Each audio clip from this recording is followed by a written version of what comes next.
अमरावती शहरात अवैध शस्त्र बाळगणाऱ्यांविरोधात गुन्हे शाखेने मोठी कारवाई केली आहे। लालखडी परिसरात अवैधरित्या लोखंडी पिस्टल आणि जिवंत काडतूस बाळगून फिरणाऱ्या एका सराईत गुन्हेगाराला पोलिसांनी सापळा रचून ताब्यात घेतले आहे। या कारवाईमुळे शहरातील अवैध शस्त्रधारकांमध्ये खळबळ उडाली आहे। पाहूया हा सविस्तर रिपोर्ट। गुन्हे शाखा अमरावती शहराचे अधिकारी आणि कर्मचारी अवैध धंदे तसेच अवैध शस्त्र बाळगणाऱ्यांविरोधात पेट्रोलिंग करीत असताना त्यांना गुप्त माहिती प्राप्त झाली आहे। लालखडी परिसरात अब्दुल मौसिम उर्फ सद्दू हा इसम अवैधरित्या अग्निशस्त्र घेऊन फिरत असल्याची खात्रीशीर माहिती मिळाल्यानंतर पोलिसांनी तत्काळ सापळा रचला। लालखडी परिसरात संशयिताचा शोध घेत असताना अब्दुल मौसिम उर्फ सद्दू पोलिसांना आढळून आला। त्याला ताब्यात घेऊन झडती घेतली असता त्याच्या कमरेला पाठीमागील बाजूस पॅन्टमध्ये लोखंडी पिस्टल्स खोसलेली आढळली।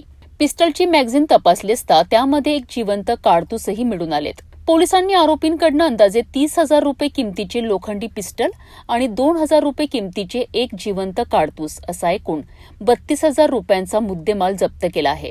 आरोपी अब्दुल मौसिम उर्फ सद्दू अब्दुल रौफक हा बिस्मिल्ला नगर लालखडी येथील रहिवासी असून त्याला पुढील कारवाईकरिता नागपूर गेट पोलिसांच्या ताब्यात देण्यात आले आहेत। गुप्त माहितीच्या आधारे केलेल्या अचूक कारवाईमुळे अमरावती शहरात अवैध शस्त्र बाळगणाऱ्यांना पोलिसांनी स्पष्ट इशारा दिला आहे।